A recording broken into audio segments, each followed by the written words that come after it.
unless you get the signed contract, and that doesn't mean spit, money in the bank, funds transferred, I don't believe anybody that says anything. And some of the politicians, 1 in 10, their intention is actually honorable. They really want to help with solar and this kind of stuff. But the other 9 out of 10, not. They're there to line their pockets.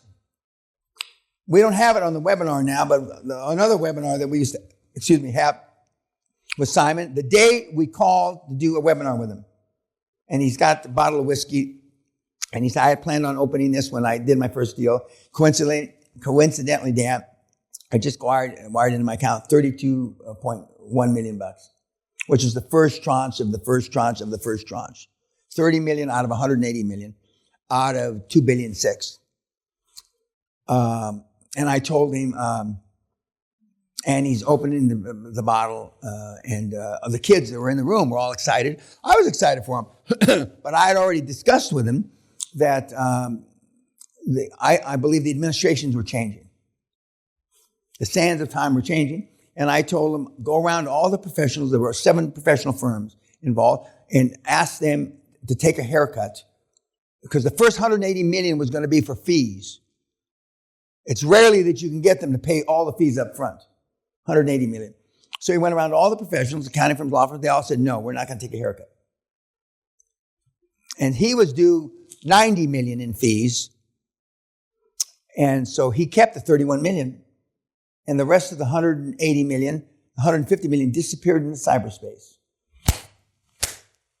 Like magic.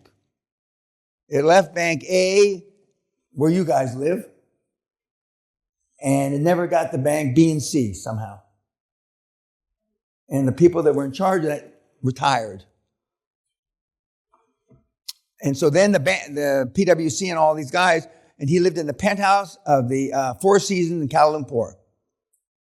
Before I met him, he lived like King Farouk. $30,000 dinners. He lived large. In addition to him weighing 445 pounds. And I said, you should move to Singapore, Simon. Why do I have to leave? Because they're going to be on you like stink on shit.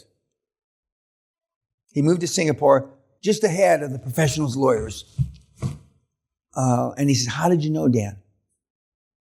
When I tell you the motherfucking sun's not coming up tomorrow morning, the motherfucking sun's not coming up tomorrow morning.